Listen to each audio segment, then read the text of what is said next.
الحمدللہ والصلاة والسلام علی رسول اللہ الکریم، اما بعد فاعوذ باللہ من الشیطان الرجیم، بسم اللہ الرحمن الرحیم۔ محترم ناظرین کرام، محترم بھائیوں اور بہنوں، السلام علیکم ورحمۃ اللہ وبرکاتہ۔ اللہ پاک سے دعا ہے اللہ پاک آپ تمام بھائیوں کی اور تمام بہنوں کی پریشانیاں دور فرمائے، اور اللہ پاک آپ کو کامل صحت و تندرستی عطا فرمائے۔ ناظرین، آج کیلشیم کی ٹکیاں کھانا، کیلشیم کے ساشے لینا، کیلشیم کی ٹیبلٹ کھانا ایک رواج بن چکا ہے۔ آپ کسی بھی ڈاکٹر کے پاس جائیں تو وہ ضرور آپ کو کیلشیم کی سپلیمنٹ لکھ کے دے دیتا ہے۔ آپ کو گھر میں کوئی بھی مسئلہ ہوگا تو 2-4 لوگ آپ کو مشورہ دے دیں گے کہ بھائی صاحب، آپ کو کیلشیم کی کمی ہے، آپ کیلشیم کی ٹکی لے لیں، کیلشیم کی ٹیبلٹ لے لیں، کیلشیم کا ساشا لے لیں۔ تو آج کی اس ویڈیو کے اندر ہم جانیں گے کہ کیا اس طرح کیلشیم کھلانا ہمارے لیے فائدہ مند ہے یا نقصان دہ ہے۔ پہلے تو ہم جائزہ لیتے ہیں کہ یہ کیلشیم کیا چیز ہے۔ ہم جب چھوٹے تھے تو ہمارے بڑے گھروں میں ایک بڑے ڈرم کے اندر چونا ڈال لیتے تھے، اس میں تھوڑا پانی ڈال لیتے تھے اور ایک لکڑی کا ٹکڑا اس میں چلا لیتے تھے۔ ایک آدھا دن اس کو چھوڑ دیتے تھے، اس کے بعد وہ گھروں کو چونا کر دیتے تھے، کلئی کر لیتے تھے۔ اسی کو پیس کر اس سے کیلشیم کی ٹکیاں اور مختلف اس میں فلیور ملا کے وہ دوائیاں سپلیمنٹ تیار کی جاتی ہیں۔ اب اس کا مزاج جو ہے وہ ٹھنڈا ہوتا ہے، سرد مزاج ہوتا ہے اس کا۔ اس کے زیادہ استعمال کرنے سے بہت زیادہ مسائل پیدا ہوتے ہیں۔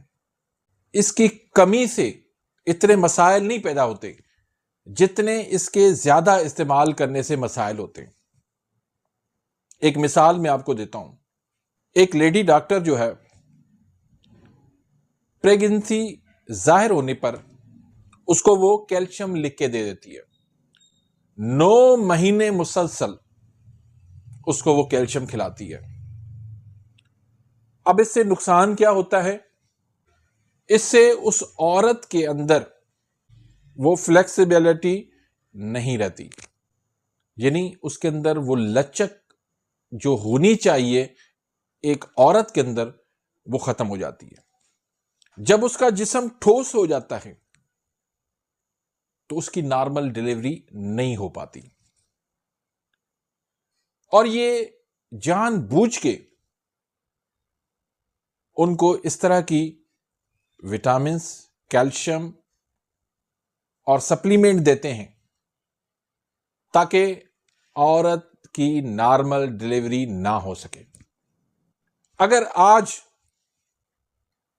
پاکستان میں یہ قانون بن جائے کہ نارمل ڈیلیوری جو ہے وہ 50,000 میں ہوگی، اور سیزر جو ہے، سرجری جو ہے، وہ 5,000 میں ہوگی، تو آپ دیکھ لینا ساری جو آج سرجریاں ہو رہی ہیں وہ ساری نارمل ہونا شروع ہو جائیں گی۔ آپ خود دیکھیں، ایک ڈاکٹر جو بنتا ہے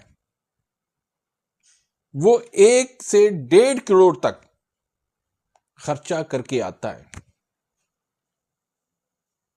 اب وہ اپنا خرچہ کیسے نکالے گا؟ وہ اس طرح لازمی بات ہے، سیزر کر کے، سرجریاں کر کے، اور جو کمپنیاں ہیں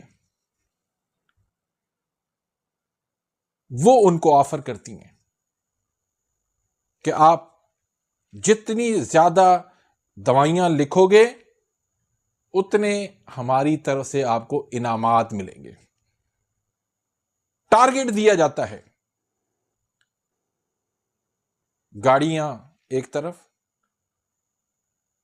باہر کے ٹور دوسری طرف، حج اور عمرے تیسری طرف. تو پھر کیوں نہ لکھیں؟ اب جو اس سے جو نقصانات ہو رہے ہیں، نمبر 1 ہاضمے کی خرابی،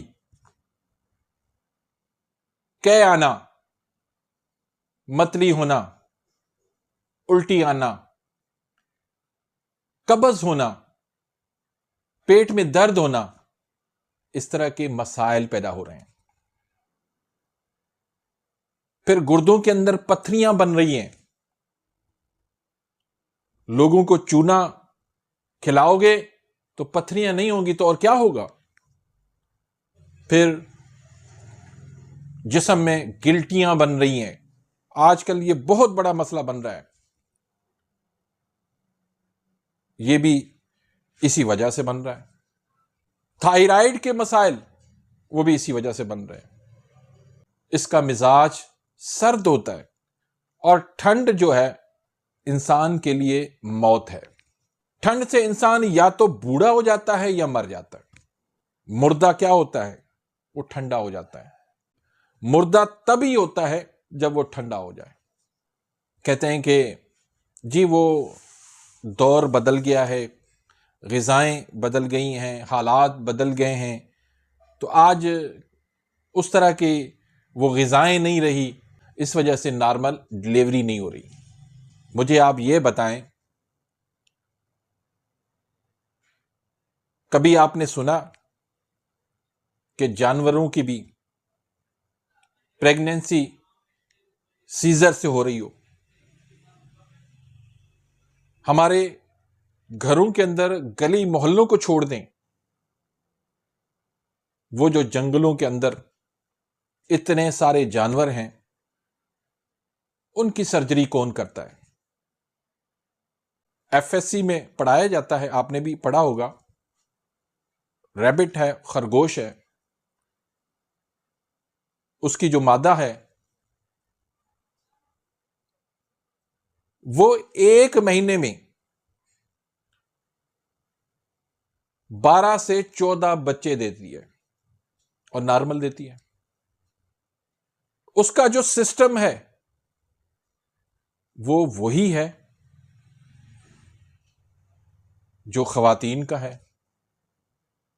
اس کو بھی اس طرح کا پیریڈ کا سسٹم ان کو بھی آتا ہے، خواتین کو بھی ہے. پھر ان کی نارمل ڈلیوری کیوں ہوتی ہے؟ اور ہماری عورت تو ایک بچہ جنتی ہے نا 9 مہینے کے بعد، اور یہ ریبٹ جو ہے 1 مہینے میں 12 14 16 18 20 تک بھی بچے پیدا کر دیتی ہے. جتنا بھی آپ میڈیسن کے اندر جاؤ گے، یہ سپلیمنٹ کے نام پہ بہت بڑا دھوکہ ہمارے ساتھ ہو رہا ہے. تو بھائیوں، بلا وجہ ان سپلیمنٹس کو استعمال نہ کریں، قدرتی غذاؤں کی طرف آئیں. ان قدرتی جو غذاؤں کے اندر طاقت ہے وہ ان سپلیمنٹ کے اندر نہیں ہے. ان کے نقصانات بہت زیادہ ہیں، یہاں تک کہ کینسر کا بھی سب سے بڑا سبب یہی ہے. ان کے اندر کیلشیم کی زیادتی ہو جاتی ہے. اس کو ہائپر کیلسیمیا کا نام دیتے ہیں، جس میں کیلشیم بڑھ جاتا ہے. تو بھائی، یہ کیلشیم ہمارے لیے قطعاً فائدہ مند نہیں ہے. ہاں، آپ پہلے بلڈ ٹیسٹ کروا لیں. اگر آپ کو واقعتاً کیلشیم کی کمی ہے تو آپ بے شک یہ سپلیمنٹ کچھ دنوں کے لیے لے لیں، لیکن اس کو مستقل لینا